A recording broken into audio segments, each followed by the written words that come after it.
इस धरती के जनमानस को नमन करते हुए आज हमारे इस परिवर्तन संकल्प सम्मेलन के द्वितीय दिवस लोहाघाट में आयोजित हमारी इस बैठक में हमारे बीच उपस्थित हमारे सबके चहेते आपके इस क्षेत्र के विकास पुरुष और बहुत ही कुशल व्यवहार के धनी हमारे माननीय विधायक श्री खुशहाल सिंह अधिकारी जी, मंचासीन सम्मानित विधायक दारचूला भाई हरीश धामी जी, पूर्व विधायक चंपावत हमारे साथी भाई हिमेश खरकवाल जी, सम्मानित भागीरथ भट्ट जी, बहन श्रीमती निर्मला गायतोड़ी जी, पूर्व हमारे जिला पंचायत के अध्यक्ष भाई पूरन कठायत जी, सम्मानित श्री अमर सिंह कोटियाल जी नगर अध्यक्ष,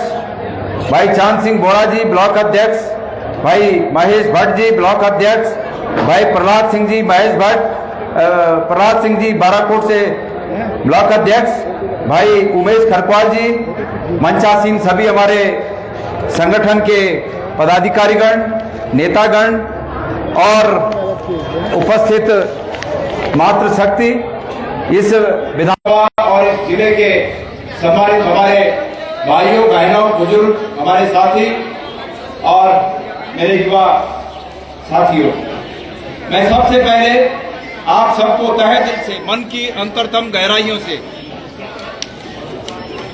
हेलो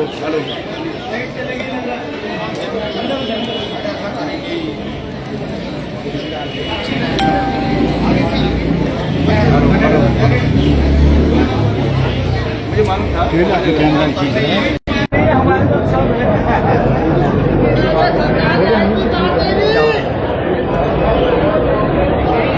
मुझे ये पता था कि मेरा संबोधन शुरू होते ही ये लाइट काट देंगे, क्योंकि ये हर जगह ऐसा करते हैं, सिर्फ यही नहीं ये हर जगह ऐसा करते हैं।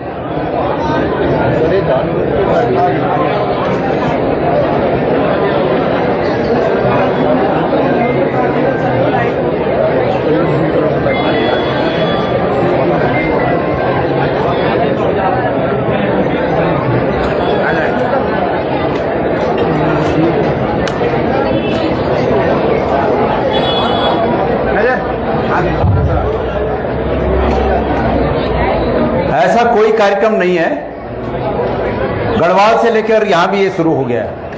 ऐसा कोई कार्यक्रम नहीं है कि मेरा संबोधन शुरू हो और लाइट न काटें, पर ये इतने छोटे दिल के लोगों को ये पता होना चाहिए कि आजकल इतने बड़े आयोजन के पीछे जनरेटर तो होते ही हैं, तो इसे हल्के काम करने क्यों है, लेकिन आदत से मजबूर है। मेरे सभी उपस्थित साथियों और कांग्रेस के समस्त कार्यकर्तागण, मैं आप सबके प्रति आभार व्यक्त करता हूं, आपको धन्यवाद देता हूं कि आप लोगों ने इतनी बड़ी संख्या में आप लोग यहां पर आए और यहां से जो संदेश आप लोग लेकर जाएंगे, इस संदेश के भाव को, इस संदेश के अलख को आप जगह जगह फैलाकर, जगाकर और इस प्रदेश में परिवर्तन की जो आहट है उसको मजबूत करने का काम करेंगे। आप यहां आए, इसके लिए मैं आपका आभार व्यक्त करता हूं। साथियों, आप सब जानते हैं कि मैं यहां इस रूप में आया हूं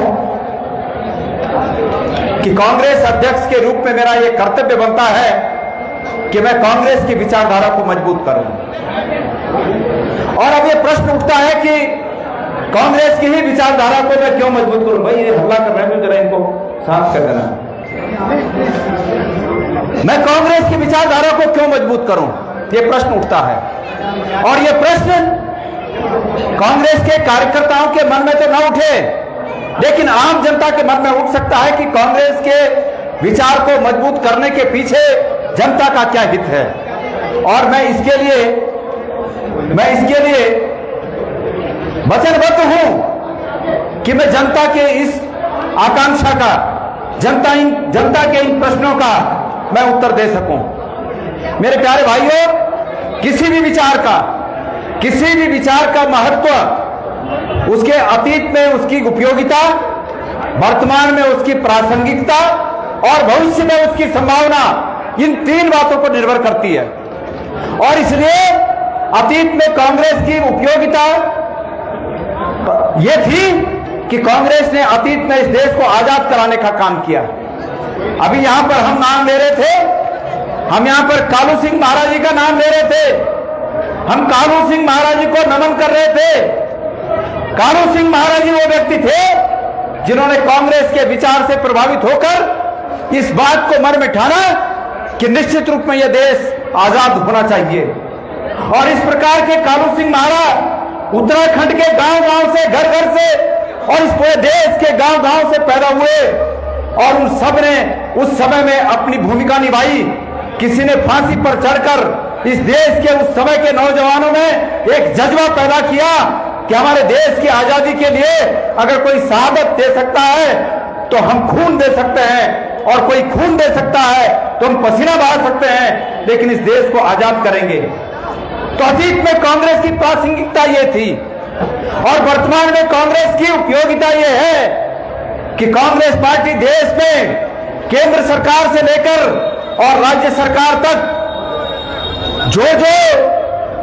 जो बातें ये जनता के हित में कर रहे हैं, जिस प्रकार से ये देश को लूटने का काम कर रहे हैं, जिस प्रकार से ये प्रदेश को कंगाल बनाने का काम कर रहे हैं, हम हर कदम पर इनका पुरजोर विरोध करते हैं।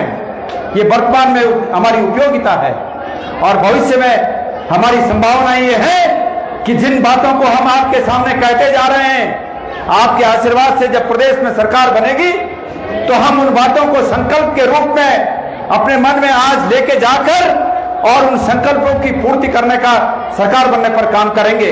ये भविष्य की कांग्रेस की संभावनाएं हैं। मेरे प्यारे साथियों, भारतीय जनता पार्टी धर्म को राजनीति में मिलाने का काम करती है और मुझे इसमें कोई आपत्ति नजर नहीं आती कि भारतीय जनता पार्टी धर्म को राजनीति में मिलाकर अपने पकौड़े तल रही है। लेकिन मुझे इस बात का जरूर अफसोस है कि उन्होंने इस धर्म को राजनीति में मिलाने के बाद जो प्रोडक्ट तैयार करके आज सत्ता में बैठे हुए हैं, ये समझ रहे हैं कि हमारे इस प्रोडक्ट से जनता को हम मूर्ख बना रहे हैं और वो अपने हितों की रक्षा करने में लगे हैं। जनता की तरफ उन्होंने पीठ कर रखी है। मैं ये मानता हूं कि धर्म की अगर व्याख्या कर दी जाए तो कांग्रेस का विचार धर्म के बहुत नजदीक है। क्या कहता है हमारा धर्म?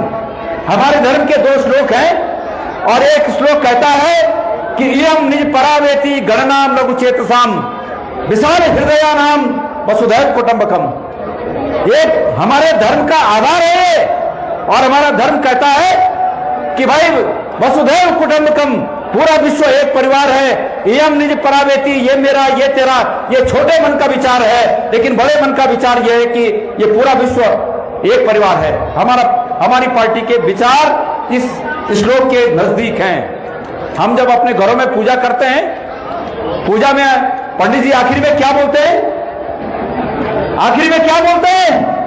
विश्व का कल्याण हो, प्राणियों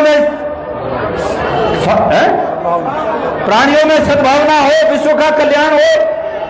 पंडित जी पूजा तो एक जजमान जी की कर रहे हैं, पर ये नहीं कहते कि जजमान सिर्फ तेरा ही भला हो। क्या ये कहते हैं कि सिर्फ तेरा ही भला हो? ये कहते हैं कि विश्व का कल्याण हो, प्राणियों में सद्भावना हो। क्यों कहते हैं? इसलिए कहते हैं कि ये हमारे धर्म का मूल है।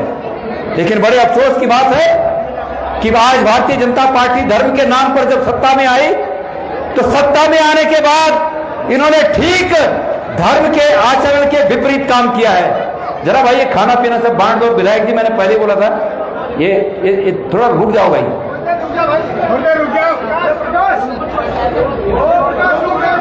धर्म के आचरण के ये लोग विपरीत काम करते हैं। यहां पर बड़ी संख्या में लोग आए हैं। आप लोग एक बात सुनिए, आप अब जब अपने घरों को जाएंगे, आप जब अपने घरों को जाएंगे, पीछे उठ जाओ, जब आप अपने घरों को जाएंगे तो आप अपने अगल बगल पूछिए कि पिछली बार उन्होंने भारतीय जनता पार्टी को इसलिए वोट दिए थे कि उन्होंने सोचा कि भारतीय जनता पार्टी धर्म की रक्षा करती है।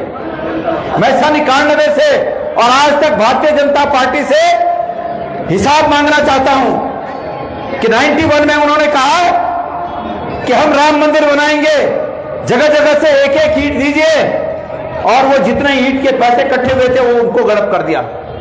वर्तमान में आप आज जान रहे हैं कि राम मंदिर में जितना दान आया, उस दान में 200 करोड़ रुपए अब तक का आकलन 200 करोड़ रुपए है, और यह और भी आगे बढ़ सकता है। करोड़ों रुपए दान का इन्होंने गुल कर दिया। अरे भाइयों, हम और आप ही नहीं बल्कि सीता जी भी परेशान हैं भाजपा के नाम से, और करोड़ों अरबों डकार गए राम जी के नाम से। ये वो पार्टी है।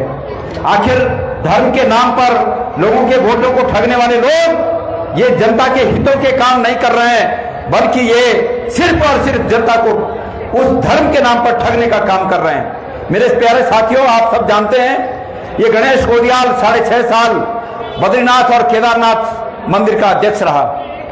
मैं 6.5 साल बद्रीनाथ और केदारनाथ का अध्यक्ष रहा, और बीजेपी ने पूरी ताकत लगा दी है कि हम वहां कुछ तो पता करें कि गणेश गोदियाल के 6.5 साल के कार्यकाल में वहां क्या क्या कमियां गणेश गोदियाल ने की, लेकिन एक बाल बराबर भी कुछ नहीं पाया। लेकिन मैं जब अध्यक्ष पद से हटा और भाजपा के राज में भाजपा के लोग जब वहां सत्ता में बैठे, तो इनके कार्यकाल में वो जो 230 किलो का सोना लास्ट में 23 किलो निकला, और मैं गारंटी के साथ कह सकता हूं कि वो 23 किलो भी नहीं है, वो 23 किलो भी नहीं है। अगर उसको सही ढंग से देखा जाए तो वो 2 किलो की पॉलिश है, जो 2 किलो की पॉलिश पूरे में करके 230 किलो सोने का बात किया गया कि 230 किलो हमको सोना मिला। मैं पूछना चाहता हूं इन झूठे, इन छद्म धर्म के अनुयायी भाजपा के लोगों से मैं पूछना चाहता हूं कि तुम्हारा धर्म उस समय कहां गया था जब तुमने केदारनाथ मंदिर जैसे हमारे जो श्रद्धा का स्थान है, जब आपने उसको भी नहीं बख्शा, आपका धर्म तब कहां गया था? धर्म के नाम पर वोट मांगने वाले ये लोग वास्तविक रूप में धर्म का लबादा ओढ़े हुए हैं, लेकिन ये धार्मिक नहीं है, ये अधर्मी लोग हैं, जो सिर्फ और सिर्फ जिनका मकसद करोड़ों अरबों इकट्ठा करके और अपनी पुश्तों के लिए धन जमा करना और प्रदेश की जनता के लिए कुछ नहीं करना, ये इनका मकसद है। मेरे प्यारे साथियों, अभी कुछ लोग कह रहे थे, माननीय पुष्कर धामी जो हमारे मुख्यमंत्री हैं, मुख्यमंत्री जी ने यहां पर कहा था कि हम चंपावत जिले को स्विट्जरलैंड बना देंगे। मैं पूछना चाहता हूं लोहाघाट और चंपावत विधानसभा के सम्मानित साथियों को कि कितने लोग हैं जिनके परिवार में एक एक बच्चे को नौकरी लगी है? कितने लोग हैं, जरा बताएं कितने लोग हैं? हर पेपर, एक पेपर ऐसा नहीं है जो ईमानदारी से दिया जा रहा हो। भर्ती परीक्षा का हर पेपर लीक है। हाकम सिंह किसकी देन है? हमारी माएं, हमारी बेटियां, हमारी बहनें अपने बच्चों को, अपने भाइयों के लिए मेहनत करती हैं। तमाम ऐसी माएं यहां बैठी होंगी जो महीने में 2 किलो घी बनाती हैं, और 2 किलो घी बनाकर 1500-1600 रुपए में बेचकर और अपने बच्चे के लिए फीस का इंतजाम करती होंगी। ऐसी बहुत सी माएं हैं, ऐसे बहुत से पिता हैं जिनकी पत्नियां अपने बच्चों के लिए 2 किलो 4 किलो घी महीने का बेचकर बच्चों की फीस के लिए इंतजाम करती होंगी। और जब वो बच्चे देहरादून, हल्द्वानी, नोएडा, दिल्ली, जब वो बच्चे परीक्षा की तैयारी के लिए, कोचिंग के लिए जाते हैं, तो आप लोग कर्जा लेकर इधर उधर से उनके बंदोबस्त के लिए कुछ कर्जा भी लेकर उनको देते हैं। और जब पता चलता है कि परीक्षा के समय कि पेपर लीक हो गया, उस मां पर क्या गुजरती होगी। मैं चिंता कर रहा था अभी यहां बैठे बैठे कि हम छाया पर बैठे हैं और कुछ लोग धूप पर बैठे हैं। मुझे चिंता हो रही थी, मैं विधायक जी को कह रहा था कि जल्दी निपटाइए, लोग धूप पे बैठे हैं। लेकिन उस मां को क्या हाल होता होगा जो 4 किलो घी बनाने के लिए जंगल में धूप में घास काटने जाती है, बरसात में घास काटने जाती है। इस सरकार में तो एक नई बात हो गई है, हमारी बहनें जंगलों में जा रही है। इस सरकार के कार्यकाल में भालू और बाघ भी इसी सरकार के कार्यकाल में लगे। आखिर ये भालू और बाघ कहां से आए? सच्चाई ये है कि अन्य प्रदेशों की सरकारें हमारे प्रदेश में अपने प्रदेशों से इन जंगली जानवरों को छोड़ रही है। मैंने अपनी आंखों से देखा, हरिद्वार के बॉर्डर में एक बार बंदरों से भरे हुए 2 ट्रक, उसमें पर्दा डाला हुआ था, मतलब जाली लगी थी, पूरे ट्रकों में जालियां लगी हैं और पर्दे डाले हुए थे, लेकिन पर्दे से ऐसे फाड़ फाड़ के बाहर देख रहे थे मेरी जिज्ञासा हुई कि इसमें कौन देख रहा है सब पर्दे से फाड़ के बाहर। मैं गाड़ी उसके साथ साथ चल रही थी और मैंने एक जगह फिर ध्यान से देखा तो उसमें बंदर लाए जा रहे थे। हमारे प्रदेश की सरकार कहां है? बाहर के लोग, बाहर की सरकारें यहां जंगली जानवर छोड़ रही है, बंदर छोड़ रही है। सरकार बोल रही है कि बहनें जंगल में जाएं। जंगल में तो जब बहनें जंगल जा रही हैं तो रिक भालू तो उनको काटेंगे, खाएंगे, बोल रहे हैं ना सरकार। आपने भी उनका वक्तव्य सुना होगा। भाई सरकार व्यवस्था कर दे ना, सरकार व्यवस्था कर दे। हमारी बहनों को कोई शौक है जंगल जाने का? और जंगल के अधिकार हमारे हक हकूकों में हैं। इस सरकार को यह आवाज होना चाहिए कि जंगल की वनोपज पर हमारे अधिकार हक हकूकों के रूप में अंग्रेजों के जमाने से है। यह सरकार तो उसमें कटौती करने का काम कर रही है। पहले एक किसी का घर बनता था, गधेरे से रेत बजरी गधेरे से कौन नहीं उठाता था, लेकिन आज कहीं गधेरे से रेत बजरी उठाओ तो सरकार के नुमाइंदे आ जाते हैं। हर जगह सरकार की बंदिशें हैं। आखिर हमारे लोग कहां जाएंगे? पहले नौकरियां थी, लोग कहते थे पढ़ने में नहीं है बेटा, कोई बात नहीं, क्लास 4 की नौकरी में लग जाएगा। दमदमा है, मजबूत घुटने हैं, मेरा बेटा फौज में भर्ती होगा। फौज की नौकरियां बंद, फौज में अग्निवीर शुरू कर दिया। क्या होता है अग्निवीर? आपके बीच में वो सौभाग्यशाली लोग होंगे जो हौलदार, सूबेदार और ऑर्डिनरी कैप्टन बनकर रिटायर आए होंगे और आज सम्मान की जिंदगी जी रहे हैं। लेकिन मेरे भाइयों, आज से 25 साल बाद, 20 साल बाद अगर यही सरकार रही, यही सरकार अगर रही तो यह मौका किसी को नहीं मिलेगा। क्यों? क्योंकि ये 4 साल के लिए अग्निवीर बनाकर किसका भला करना चाहते हैं? 4 साल का अग्निवीर बनाकर क्या होगा? फौज, न तो फौज का भला होगा और न हमारे लोगों का भला होगा। मैं आपसे वादा करता हूं, हमारे नेता राहुल गांधी जी ने केंद्रीय स्तर पर यह ऐलान कर रखा है कि जब हमारी सरकार आएगी हम ये अग्निवीर योजना को समाप्त करके और रेगुलर भर्ती जो पहले होती थी उस रेगुलर भर्ती को चालू करेंगे। और मैं आपसे एक निवेदन करना चाहता हूं, राज्य के स्तर पर लोकसभा का चुनाव केंद्र में सरकार आने के लिए 2029 का इंतजार हमें करना होगा। लेकिन मैं राज्य सरकार 2027 में आप लोगों के आशीर्वाद से राज्य में हमारी सरकार बनेगी तो मैं आपसे वादा करना चाहता हूं कि हमारी सरकार प्रथम विधानसभा के सत्र में इस आशय का प्रस्ताव भारत सरकार को भेजेगी कि यह अग्निवीर योजना समाप्त करके रेगुलर भर्ती चालू की जाए। यह हमारी विधानसभा का एक संकल्प होगा। और मैं वादा करता हूं, अभी बहुत से साथी मुझे कह रहे थे कि अग्निवीर का 2029 के बाद जो रिटायर होंगे उनको तो आप कह रहे हैं कि भाई हम उनको रेगुलर मान लेंगे सरकार आने पर, लेकिन जो 29 के पहले रिटायर हो जाएगा बैच, उसका क्या होगा? मैं उन तमाम भाइयों से कहना चाहता हूं जिनके बच्चे 2027 के पहले रिटायर होने वाले हैं, अग्निवीर का जो बैच रिटायर होने वाला है, मैं उनको कहना चाहता हूं कि अगर उनके बेटे अग्निवीर के रूप में रिटायर हो भी गए तो हमारी सरकार आने पर हम उनको बिना किसी एग्जाम के उत्तराखंड की पुलिस में शामिल करेंगे। ये मैं ऐलान यहां से करना चाहता हूं। इस सरकार ने किसका भला किया? किसने बोला इनको कि एनपीएस लाओ? किसने कहा इनको एनपीएस लाओ? ओपीएस सब खुद थे। कांग्रेस ने एक व्यवस्था बना रखी थी कि भाई रिटायरमेंट के बाद भी उसका जीवन ठीक रह सके, इसलिए ओपीएस का जो पहले से चला आ रहा था ओपीएस, उसको बंद कर दिया, एनपीएस लेके आ गए। ये क्या है? ये जानबूझकर। भाई सरकार बलिया नहीं हो सकती, सरकार व्यापारी नहीं हो सकती। सरकार जनता की हितैषी होती है और जनता से इकट्ठा किए गए टैक्स के पैसे को जनता पर खर्च करती है। लेकिन ये सरकार उल्टी है, ये सरकार व्यापारी बन गई है। ये सरकार अतीत में जो रेलवे स्टेशन बनाए थे, अतीत में जो एयरपोर्ट बनाए थे, अतीत में जो कंपनियां बनी थी, उन सबको बेचने का काम कर रही है। अभी रामनगर में एक सरकारी कंपनी जो कि प्रॉफिट में चल रही थी, आपने सुना होगा, वो कंपनी भी बेच दी। क्या है? हर जगह बेचना बेचना बेचना बेचना। इस प्रदेश की तमाम जमीनें, सरकारी जमीनें, वो तमाम सरकारी जमीनें बेचने का काम कर रहे हैं। अगर यही चला तो निश्चित रूप में आने वाले समय में हमारे आगे आने वाली पीढ़ियों को पैर रखने की जगह नहीं मिलेगी। तो मैं ये कह रहा हूं, सरकार बनेगी तो ओपीएस था पहले का, वो ओपीएस लागू किया जाएगा। अग्निवीर योजना समाप्त करके फौज की भर्ती जैसे पहले थी वैसी शुरू की जाएगी। और एक और काम मैंने करना है, हमारी सरकार आएगी तो एक और काम करना है। हमारे गांव दूर दराज के पहाड़ी इलाकों में लोग बोलते थे पहले, मेरे याददाश्त की बात है, लोग बोलते थे और कोई बात नहीं है, पढ़ने लिखे हुए नहीं है ना, कहीं पर चपरासी तो लग ही जाएगा। वो चपरासी की नौकरियां भी बंद कर दी, आईएएस की भर्ती करते जा रहे हैं, आईएएस का कैडर बढ़ाते जा रहे हैं। आईएफएस का कैडर जरूरत से 4 गुना फॉरेस्ट सर्विस का कैडर है। पुलिस के बड़े अधिकारियों का जरूरत से कई गुना ज्यादा उत्तराखंड में कैडर बना रखा है।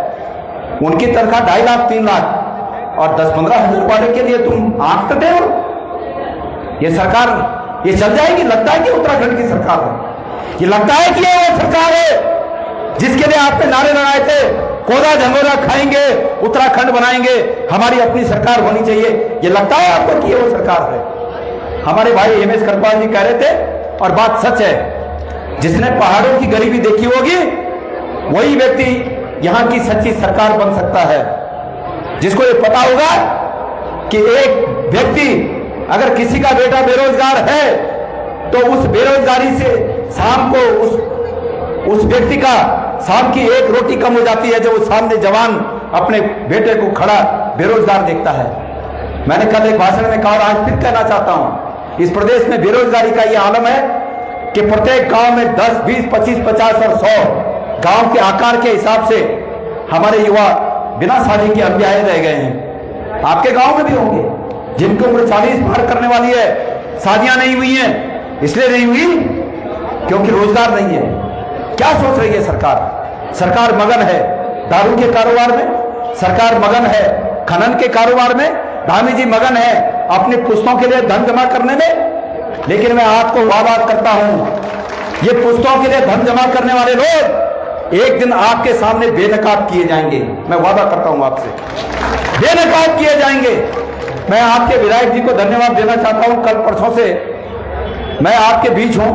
मुझे बहुत से लोगों ने एक बात कही कि सरकार चाह रही थी कि यहां दारू की दुकानों का एक दुकान के पीछे 4 दुकान और खोली जाए, लेकिन विधायक जी ने बिल्कुल विरोध किया इस बात का।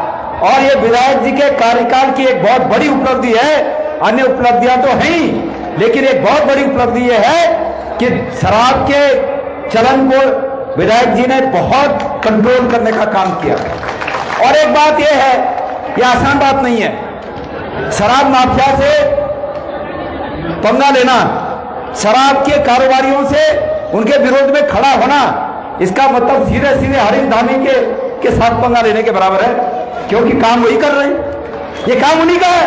मैं नाम लेके कह रहा हूं, नाम लेके कह रहा हूं, चंपावत जिले में कह रहा हूं, कुमाऊं के इस गढ़ में कह रहा हूं, इस पवित्र भूमि में कह रहा हूं कि आप लोगों ने जिस मकसद से मुख्यमंत्री जी को चुना था, अफसोस है, मुझे अफसोस के साथ कहना पड़ रहा है कि माननीय मुख्यमंत्री जी ठीक उसके विपरीत काम कर रहे हैं।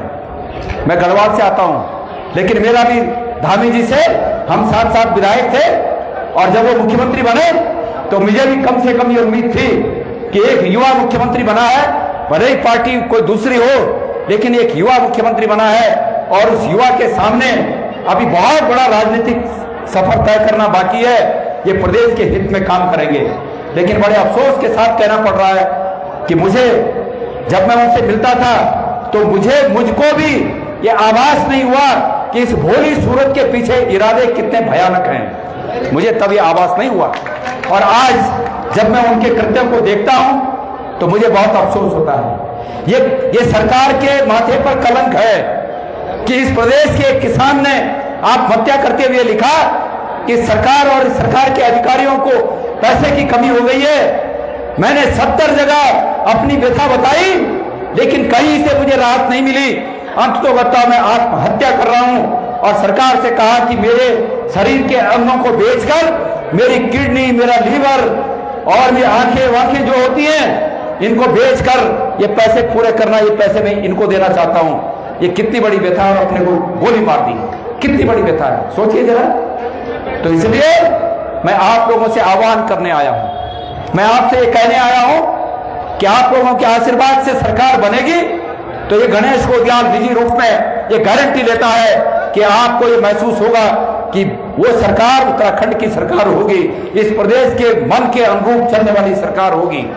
साथियों, अजीब अजीब कानून लाते हैं। एक मुझे टीचर साथी मिले, वो कह रहे हैं साहब मैं 20 साल से पढ़ाता हूं, 20 साल से पढ़ाता हूं और अब आदेश आया है कि तुम टीईटी करो। गजब बात भाई, उल्टा बांस भले लिखो, 20 साल पहले चले जाओ। या तो सरकार ये कहे कि 20 साल से उन्होंने जिसको पढ़ाया है उनकी जो डिग्रियां हैं वो वैध नहीं होंगी, या तो ये बोलते सरकार, और या तो ये तुगलकी फरमान किस तरह के हैं कि 20 साल से पढ़ाने वाले बच्चे रिटायरमेंट के एज में हैं, रिटायरमेंट होने वाले हैं, लेकिन उनको भी कहा जा रहा है कि रिटायरमेंट के बाद फंड सर्विस भी तब मिलेगी पहले टीईटी पास करके आओ। और यकीनन मैं बताता हूं, शिक्षा मंत्री वो मंत्री है कि ये टीईटी वाले अगर संघ बना के जाएंगे तो ये संघ को कह देगा शिक्षा मंत्री की भाई मेरी पूजा ही कर दो, बाकी सब ठीक हो जाएगा। इसमें कोई शक की गुंजाइश है ही नहीं। बिल्कुल सही। हर डाल पे उल्लू बैठा है, अनजाने गुलिस्ता क्या होगा। जंगल जाओ तो बाघ और भालू, शहरों में जाओ तो माफिया, जहां जाओ वहां अराजकता का दौर है। किसी ने उम्मीद नहीं की थी कि धर्म के नाम पर सत्ता में आने वाले लोग इस तरह की सत्ता चलाएंगे। साथियों, यह भी एहसास करना पड़ेगा कि जिन दिक्कतों से हम गुजर रहे हैं वो दिक्कतें हमारी पैदा की हुई है। क्यों? क्योंकि हमने अपने मतों का उपयोग, अपने वोट का प्रयोग किसी वाद में किया। हम वाद में आए और वाद में बनी हुई सरकारें आपके काम नहीं करती, वो अपनी मनमाना काम करती हैं। आपके मन के अनुरूप वो सरकार काम करेगी जो आपसे वादा करके सत्ता में आई होगी। ये सरकार आपसे वादा करके सत्ता में नहीं आई है। ये सरकार ये बोल के सत्ता में आई है कि कांग्रेस आएगी तो दूसरे धर्म के लोग आएंगे। ये डरा के आई है। आज तक आपके माता पिता, हमारे माता पिता अतीत में से लेकर अब तक कांग्रेस की सरकारें बनाते आए हैं। क्या वो हिंदू नहीं थे? क्या हमें शक होना चाहिए कि हमारे अतीत में हमारे माता पिता, हमारे पुरखे हिंदू थे या नहीं? इसमें कोई किसी को शक होना चाहिए। लेकिन वो सच्चे हिंदू थे, वो यथार्थ पर अपना मत देते थे, इसलिए उन्होंने कांग्रेस की सरकार बनाई। मेरे पिताजी मुझे कहते थे कि बेटा कांग्रेस इसलिए मुझे पसंद है कि इंदिरा गांधी मां काली का अवतार है, उसने पाकिस्तान के 2 टुकड़े कर दिए। ये कहते थे मेरे पिताजी, मेरे रोंगटे खड़े होते थे कि इंदिरा गांधी काली का अवतार है, उसने पाकिस्तान के 2 टुकड़े कर दिए। और आज के हमारे प्रधानमंत्री यही प्रधानमंत्री हैं जो नवाज शरीफ जब प्रधानमंत्री थे तो चुपचाप बिरयानी खाने चले गए थे। ये वही सरकार है, ये वही सरकार है कि संसद में झूठ बोल रही है कि ऑपरेशन सिंदूर में कुछ नहीं हुआ, और अब जाके पता चल रहा है कि उसमें भी हमारे भाइयों को शहादत देनी पड़ी। ये वो सरकार है जो झूठ के बल पे चल रही है। मैं केंद्र से लेकर यहां तक की बातों का समावेश करके आप लोगों से ये कहना चाहता हूं कि मैं चाहता हूं कि इस प्रदेश में सरकार बने, और इस सरकार को बनने के लिए एक एक विधानसभा से कांग्रेस की जीत सुनिश्चित होनी चाहिए, तब जाकर सरकार बनेगी। मैं इस मौके पर यहां के वर्तमान विधायक श्री खुशहाल सिंह जी को बहुत ही बधाई देना चाहता हूं कि उन्होंने विपक्ष में भी रहते हुए जिस प्रकार से विधायक के रूप में अपने कार्यों को प्रतिपादित किया, मैं उनको इस रूप में देखता हूं कि निश्चित रूप में वो आने वाले समय में इस विधानसभा क्षेत्र के लिए भविष्य की उम्मीद भी है, भविष्य की आशाएं भी है। आज विधायक के रूप में आपके बीच हैं, कल मंत्री के रूप में आपके बीच होंगे और इस विधानसभा क्षेत्र के लोगों की सेवा करेंगे। मुझे बहुत से साथी ये कह रहे थे कि इससे पहले जो विधायक हुआ करते थे उनकी दादागिरी चलती थी, और माननीय विधायक जी ने वो दादागिरी उनकी खत्म कर दी। आज लोगों में डर का माहौल नहीं है। माननीय विधायक जी, इसी उम्मीद के साथ हमारे कांग्रेस पार्टी के विपरीत दायर में भी यहाँ के लोगों ने आपसे प्रेम किया और आपको जिताया। ये बहुत बड़ी कृपा इन लोगों की आप पर है, और आपने ये जो काम किया है, आपने भी उनकी भावनाओं पर खरा उतरने का काम किया, आगे भी उनकी भावनाओं पर आप खरा उतरने का काम करेंगे। मैं यहाँ के हमारे सीनियर नेता हैं हेमेश खरकवाल जी, मैं हेमेश खरकवाल जी से और हमारे वर्तमान विधायक जी से ये उम्मीद करता हूं, पार्टी अध्यक्ष होने के नाते उम्मीद करता हूं, भागीरथ भट्ट जी हैं, बहुत सीनियर लोग हैं, मैं उम्मीद करता हूं कि आप लोग ऐसी रणनीति बनाइए स्थानीय स्तर पर कि हम इस जिले की दोनों विधानसभा सीटों पर जीत दर्ज करें, ताकि सरकार बनने में वो एक वीर का पुत्र साबित हो, सहायक साबित हो सके। मेरे प्यारे साथियों, अब बात ये आती है कि हम क्या करेंगे, और मैं आज काली कुमाऊं की इस पवित्र भूमि में आपसे वादा करता हूं। मैंने पहले कहा कि हम ओपीएस को पहले की भांति लागू करेंगे। मैंने आपसे कहा कि हम अग्निवीर योजना को समाप्त करके फौज की रेगुलर भर्तियां करेंगे। अग्निवीर में जो बच्चे हमारे भर्ती हो गए हैं उनको भी फौज में रेगुलर करेंगे। इसके साथ साथ आउटसोर्स में जितने लोग लगे हैं, ये आउटसोर्स का फंडा खत्म करके, आउटसोर्स क्या है पता है?